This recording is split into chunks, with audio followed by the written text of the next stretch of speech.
칙칙한 회색빛 같았던 도시도 밝은 햇살 아래에서는 그 각 건축물마다의 아름다움도 다 드러나고 숨겨져 있었던 풀들, 꽃들도 하나하나 다 보이기 시작하면서 날씨로 말미암아 그전까지는 보이지 않았던 도시의 아름다움까지 보게 된다는 것이죠. 그렇기 때문에 우리에게 있어서 이 마음의 날씨가 굉장히 중요합니다. 이 마음이 어두워지면 내게 주어진 감사할 것들, 내게 주어진 복받은 많은 것들이 있음에도 불구하고 보이질 않아요. 그런데 마음이 밝아지기 시작하면 그때부터 내게 있었던 것들의 아름다움이 새록새록 보이기 시작하는 것입니다. 그렇기 때문에 이 밝은 마음에 대한 우리의 묵상은 너무나도 중요한 것이고 여러분 모두에게도 꼭 필요한 것이라는 생각이 들었습니다. 제가 어저께 기도원에 갔다 왔는데 기도원 갔다 오는 모든 여정이 참 저에게 행복하고 감사한 시간이었습니다. 오가는 모든 여정 속에서 산, 구름, 이 재미있는 게 날씨가 밝아지면 그 전에 안 보이던 산까지 보이거든요. 참 그게 너무 놀라웠습니다. 묵상하는 가운데 우리 성도님들과 꼭 나눴으면 좋겠다. 우리 성도님들 마음도 밝아졌으면 좋겠다. 그래서 삶 속에 주님께서 주신 은혜들이 충만하기를 원한다. 이런 마음이 제 안에 있습니다. 여러분 모두의 마음이 밝아지시기를 간절히 원합니다. 아멘. 저의 조카 재하 양이 우리 교회에 출석하고 있습니다.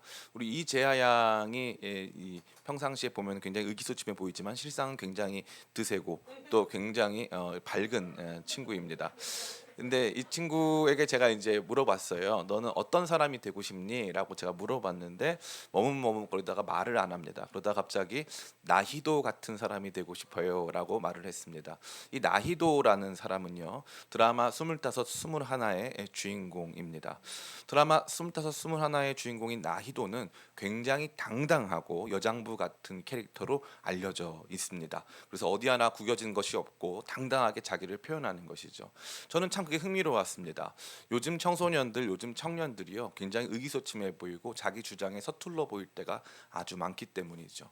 그런데 그 청년들이 원하는 자기의 롤모델, 난 이런 사람 되고 싶어 할 때는 당당하게 자기가 할 말들을 하고 정말 자기 표현을 거침없이 내뱉는 그러한 사람들을 모두 다 원하고 있었다는 것입니다. 그래서 실상 자기는 두려워서 못하지만 내면 속으로는 나도 당당하게 세상에 무언가 말하고 싶다라고 하는 마음을 갖고 있다는 것이죠.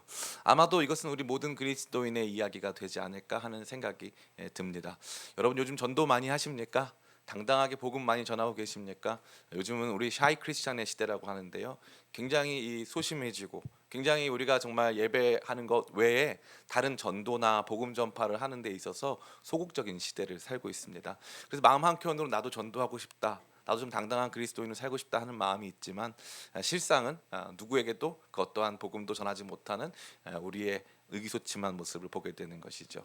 근데 오늘 이 말씀에 그러한 우리의 모습을 공감하시고 또 그러한 우리의 모습에도 불구하고 복음 증거하는 사람으로 설 수 있다는 거룩한 소망 주시는 주님의 말씀이 나타나 있습니다. 아무쪼록 오늘 말씀 듣는 가운데 세상 속에서 당당한 어찌 보면 좀 조심스러운 표현이지만 나이도 같은 그러한 그리스도인들 다 되시는 그런 귀한 복을 누리시는 저와 여러분 다 되시기를 예수님의 이름으로 축원합니다.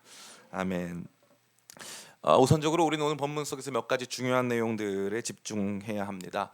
오늘 본문은 여러분 잘 아시는 대로 베드로의 예수님을 부인하시는 사건에 대한 이야기입니다. 근데 놀랍게도 그 이야기의 중심에 또 예수님께서 신문 당하시는 가야바의 장인인 안나스에게 신문 당하시는 장면이 드러나 있습니다. 그래서 먼저 우리가 집중해야 될 것은 오늘 본문의 구조입니다. 특별히 이 모든 장면이 교차적으로 등장하죠. 베드로가 먼저 예수님을 부인하고 그 다음에 예수님이 신문을 받고 다시 베드로가 예수님을 부인하는 이 일종의 샌드위치 구조라고 하는데 예수님께서 신문 받으시는 장면과 베드로가 예수님을 부인하는 장면을 교차적으로 구성을 해서 우리에게 무언가 메시지를 주고 있다라는 것입니다. 특별히 예수님께서 신문 받으시는 장면과 베드로가 질문 받는 장면은 그림이 다릅니다. 어떻게 다릅니까? 예수님께서 신문 받으실 때 그 어떤 복음서에서도 보이지 않을 만큼 당당하게 신문을 받으십니다. 당당하게 대답을 하십니다. 근데 베드로는 어떻게 하죠? 예수님 부인하죠.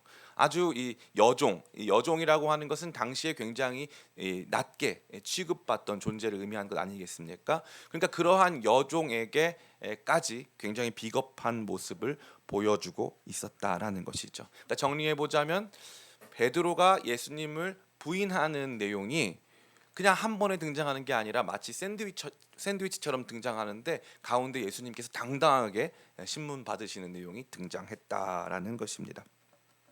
두 번째로 우리가 주목해야 될 것은 바로 대제사장의 질문이 되겠습니다. 예수님께 대하여서 대제사장이 질문을 하는데요. 우리 말씀 같이 한번 읽어보기를 원합니다. 같이 말씀이 있습니다. 우리 몇 절입니까? 예. 우리 19절 말씀 같이 한번 읽어보겠습니다. 19절 말씀 같이 읽습니다. 시작. 대제사장이 예수에게 그의 제자들과 그의 교훈에 대하여 물으니. 아멘. 대제사장이 예수님에게 무엇을 물어보았습니까? 흥미롭게도 물어본 것은 단순히 그의 예수님께 대하여서 예수님 누구냐라고 묻지 않았습니다. 예수님의 제자들과 그의 교훈에 대해서 물었다고 되어 있습니다. 이 질문이 왜 그렇게 했을까요? 그냥 예수님께 대해서 질문한 게 아니고 예수님의 제자들과 교훈에 대해서 질문한 이유는 무엇일까요? 당시에 이제 유대교 분파들 중에서 폐쇄적인 공동체를 세우고 비밀스러운 교훈을 나누는 분파들이 많이 있었기 때문이 아닌가 하는 생각이 듭니다. 그래서 대제사장 안나스는 예수님의 가르침 중에 이단적인 요소가 있지는 않은지를 파악하고 또 폐쇄적인 공동체가 있는지를 색출하고자 했다라는 것입니다. 근데 이 두 가지 질문에 대해서 예수님께서는 한 가지로 대답하십니다. 한마디로 제사장이 제자들이 누구며 어떤 가르침으로 가르쳐 왔느냐라고 물었을 때 예수님께서 20절 21절에 한마디로 이 모든 것을 종결 지으셨다는 거죠. 우리 20절 21절 말씀 같이 읽겠습니다. 시작. 예수께서 대답하시되 내가 드러내놓고 세상에 말하였노라. 모든 유대인들이 모이는 회당과 성전에서 항상 가르쳤고 은밀하게는 아무것도 말하지 아니하였거늘 어찌하여 내게 묻느냐. 내가 무슨 말을 하였는지 들은 자들에게 물어보라. 그들이 내가 하던 말을 아느니라. 아멘. 즉 예수님은 공적으로 가르침을 수행하셨기 때문에 예수님께 가르침을 들은 많은 사람들이 존재하고 특별한 제자 공동체, 물론 예수님께서 사랑하신 12명이 존재하지만 비밀스러운 조직을 만들거나 하지는 않았다라고 예수님께서 공개적으로 가르쳐 오셨음을 천명하셨습니다. 이러한 두 가지의 내용, 다시 말해서 구조가 흥미롭다. 구조가 흥미로운 것은 무엇이다? 베드로가 예수님 부인하는 장면을 반으로 딱 쪼개가지고 그 가운데다가 예수님께서 당당하게 신문 받으시는 장면이 등장한다. 또 한 가지는 안나스라고 하는 제사장이 예수님께 제자들과 가르침에 대해서 물으셨는데 예수님께서는 그것에 대해 강하게 담대하게 대답하셨다라는 내용이 등장하는 것이죠.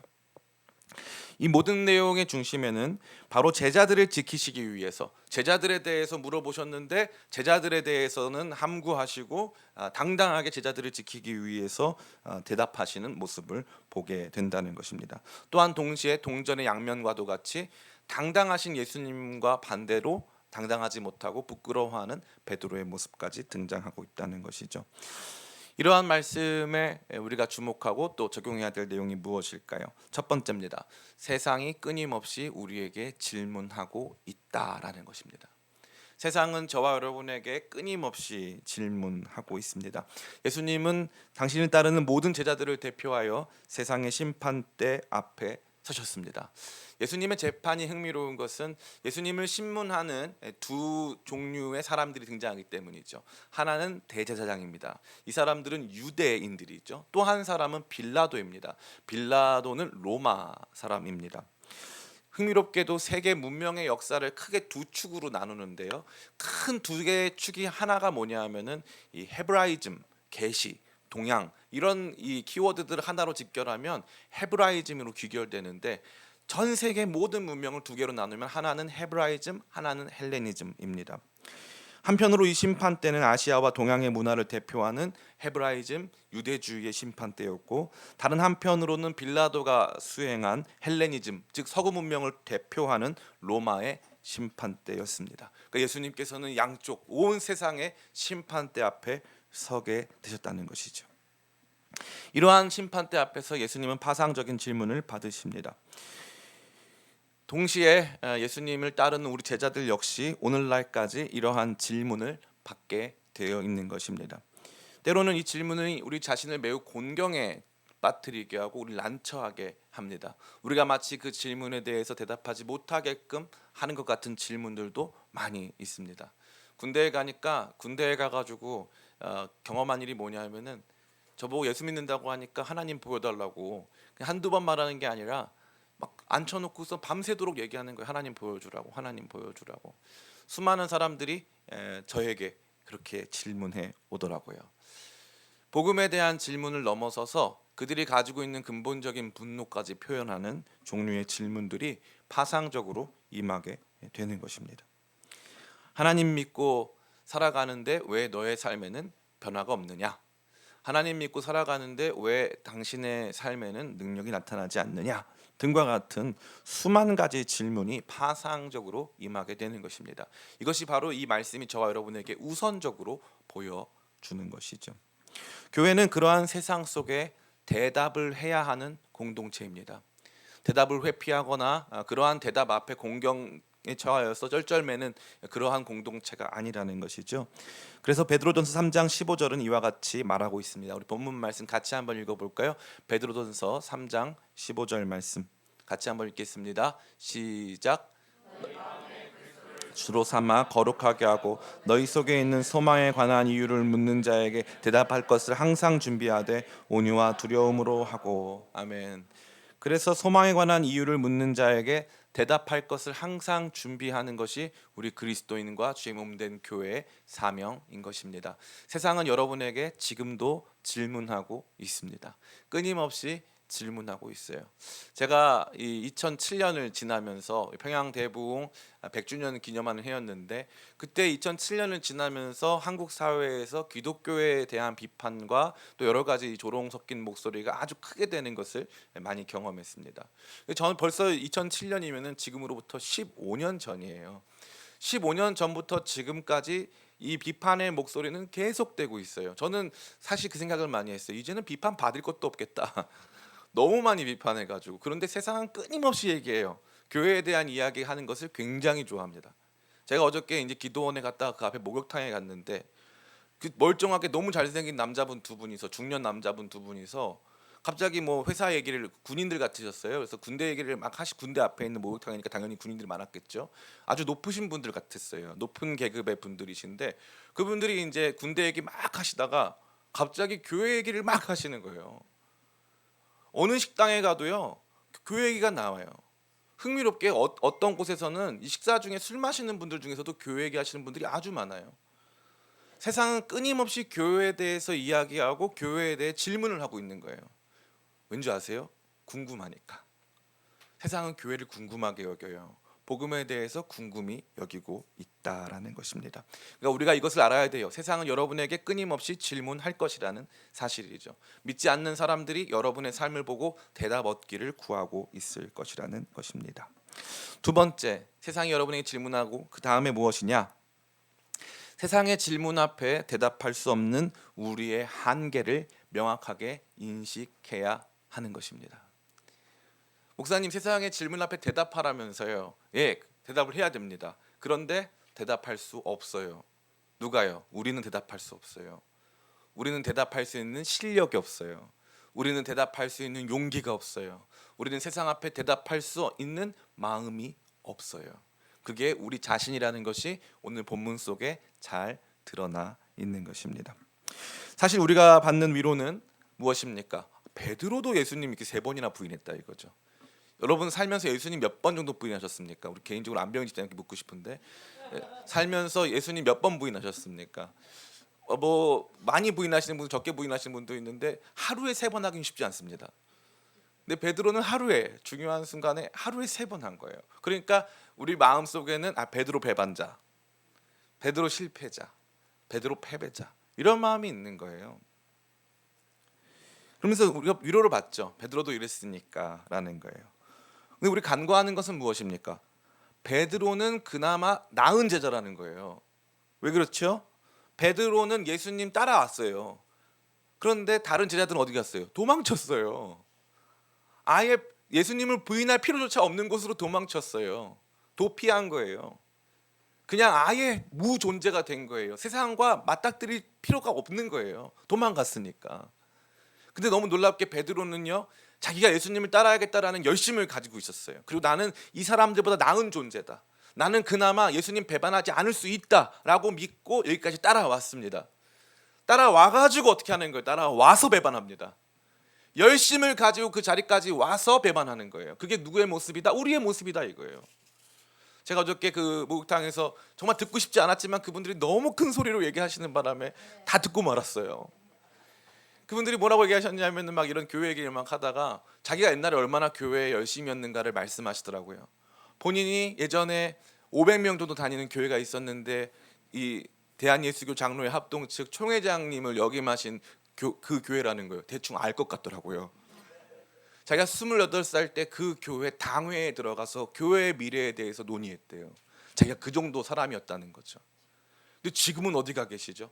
그 다음에 본인 이 믿음을 잃은 내용을 얘기해 주시더라고요. 레바논 파병을 갔는데 그 다음에 거기서부터 믿음이 없어지기 시작하고 믿음을 상실한 이야기를 막 들려주시더라고요. 얼마나 믿음이 컸어요. 28살짜리 청년이 당회에 들어가가지고 장로님들과 함께 갑론을박하면서 교회는 이러면 안 됩니다라고 소리치던 그런 한 청년이 중년이 되었을 때 믿음의 자리에서 완전히 이탈했다는 거예요. 이게 뭐라는 거예요? 우리 실력이라는 거예요. 지금은 예수님 따라가고 있지만 10년 뒤, 20년 뒤, 30년 뒤에 복음의 자리, 말씀의 자리, 은혜의 자리, 교회에 나와 있지 않을 성도들이 많다라는 거죠. 이게 우리 실력입니다. 이거 인정하고 가는 거예요. 많은 사람들이 생각해요. 나는 믿음 변치 않을 거야. 베드로를 보세요. 나는 믿음 변치 않을 거야. 예수님 부인하지 않을 거야 라고 하고 다른 모든 제자들이 갈 수 없는 위치까지 올라갑니다. 모든 사람들이 버리고 떠난 예수님 신문 받으시는 그 자리까지 베드로가 올라가요. 그런데 문제는 뭐예요? 거기서 배반한다는 거예요. 거기서. 제가 이제 학교를 다니면서 신대원 졸업하고 이렇게 학교 총신에서 보낸 시간이 7년이 넘는데 이 7년 동안 제가 보내면서 느낀 게 뭐냐면은 목사님들 중에 이제 사회적 질타를 받거나 교단 내에서 저 목사님 타락한 목사님이야 하시는 분들 계시거든요. 근데 맨날 제가 그분들 막 비판하는 입장에 많이 서 있었어요. 그런데 많은 분들이 해주시는 얘기가 뭐냐면은 그 목사님이 젊었을 때 너보다 기도 많이 했다 이거예요. 그 얘기를 맨날 해요.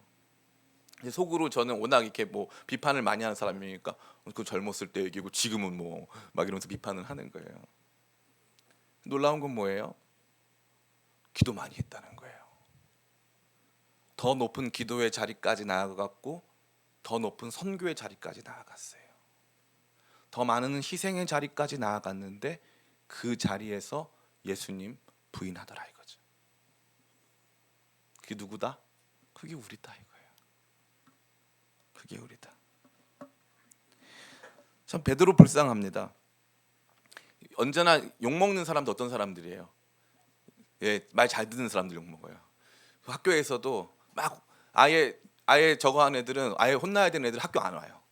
근데 와서 공부 열심히 하는 애들은 니네 성적이 왜 이러냐고 욕을 먹어요. 보니까 베드로도 마찬가지예요. 열심히 했더니 욕먹고 있더라고요. 그러나 베드로의 한계는 곧 우리의 한계고 베드로의 실패는 곧 우리의 실패였습니다. 베드로의 한계는 어디였습니까? 그는 비밀스럽고 안전하게는 예수님을 따라갈 수 있었어요. 비밀스럽고 안전하게 나 혼자 믿음 지키면서 예수님 따라가는 데는 문제가 없었어요. 아니에요 하면서 예수님 따라가는 거예요. 마음의 관심을 예수님께 두고 세상에서 나한테 뭐라고 하면 아니에요 당신하고 똑같은 사람입니다 하고 예수님 따라갔어요. 근데 정작 세상이 너 그리스도인이냐고 물었을 때 대답할 수가 없는 사람인 거예요. 안전할 땐 예수님을 따라가요. 그러나 내게 이게 손해가 되고 내게 어려움을 줄 때 예수님 못 따라가겠는 거예요. 정작 제일 중요한 순간에는 결국 나를 위해 예수님을 버리는 존재다 이거예요. 요한복음 참 재밌어요. 요한복음은 이 에고 에이미 우리 설교 많이 들으신 분은 아시겠죠? 헬라어로 에고 에이미는 나는 나다. 에고는 I란 뜻이고 에이미는 I am이란 뜻이에요. 그러면 나는 나다를 계속 외쳐요. 이게 제일 처음에 나온 게 어디냐면 요한복음 1장이에요. 요한복음 1장에서 사람들이 세례 요한에게 질문을 해요. 네가 그리스도냐? 그랬더니 세례 요한이 뭐라고 하냐면 나는 아니다. 이거를 헬라어로 에고 우크 에이미 나는 아니다 라고 대답을 해요. 난 아니다. 그런데 예수님께서 뭐라고 대답하십니까? 너희가 누구를 찾느냐? 나사렛 예수다. 그러니까 나다. 에고 에이미 나다 라고 대답하시죠. 그런데 너무 놀랍게 베드로는 뭐라고 대답합니까? 우크 에이미 나는 아니다 라고 대답을 해요. 가만히 생각해 보면은 세례 요한은 너가 그리스도냐라고 물었을 때 아니라고 대답했어요. 세례 요한은요, 그때 내가 그리스도라고 대답했으면요, 어마어마한 사회적인 지지와 많은 사람들의 이 함께함을 경험할 수 있었을 거예요. 어찌 보면 그가 정치적인 리더가 될 수도 있었어요. 그런데 세례 요한은 그것은 아니라고 생각했어요. 자기는 진짜 아니기 때문에. 예수님께서는요, 예수님 자신을 위해서 나는 나다라고 선포하신 게 아니에요. 하나님의 영광과 제자들을 위해서 참된 선한 목자이심을 보여주기 위해서 예수님 자신이 나는 나라고 선포하신 거예요. 그런데 누구만, 베드로만 뭐라고? 나를 위해서, 나의 안전을 위해서 나는 제자 아니라고 말하고 있는 거예요. 이게 얼마나 안타깝습니까? 한마디로 예수님이 필요할 때는 예수님 제자고, 예수님 필요 없을 때는 언제든지 나는 아니다라고 고백하는 존재가 우리 자신이라는 거죠. 이같이 오늘 본문 속에서 제자된 우리의 한계와 처참한 밑바닥을 보여주는 것입니다. 저는 여러분들이 이것을 직면하게 되시길 간절히 바랍니다. 성경이 참 좋은 이유는 무엇이냐면 그냥 우리를 영웅으로 묘사하지 않는다는 거예요.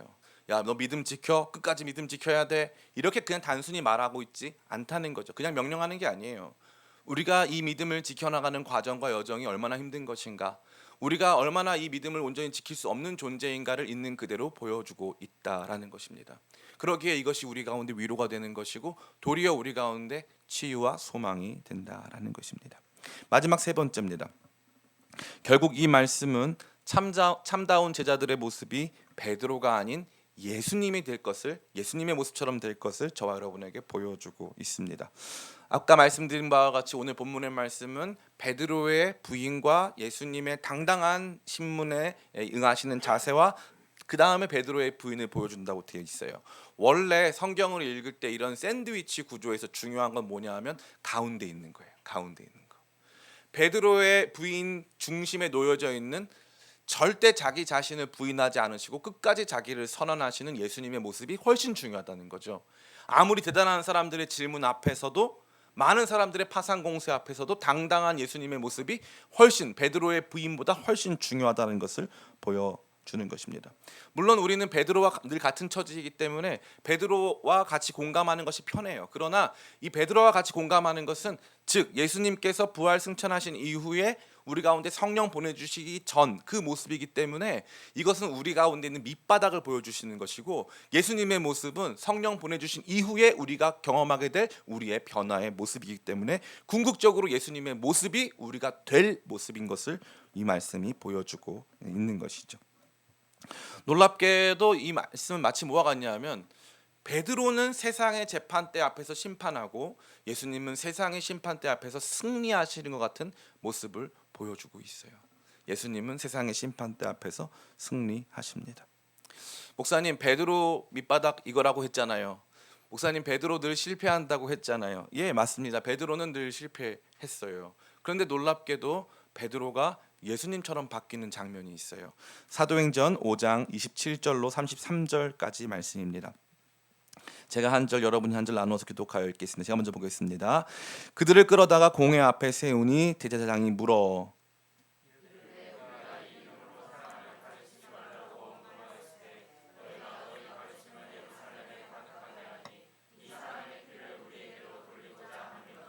베드로와 사도들이 대답하여 이르되 사람보다 하나님께 순종하는 것이 마땅하니라.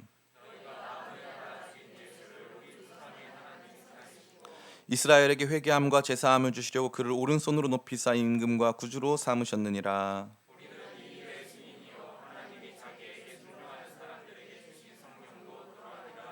같이 읽을까요? 그들이 듣고 크게 노하여 사도들을 없이하고자 할세. 아멘. 보세요. 이 제사장들이 베드로와 제자들에게 질문을 합니다. 그 전 같았으면 베드로 어떻게 했을까요? 아니에요, 몰라요, 이렇게 했을 거 아닙니까?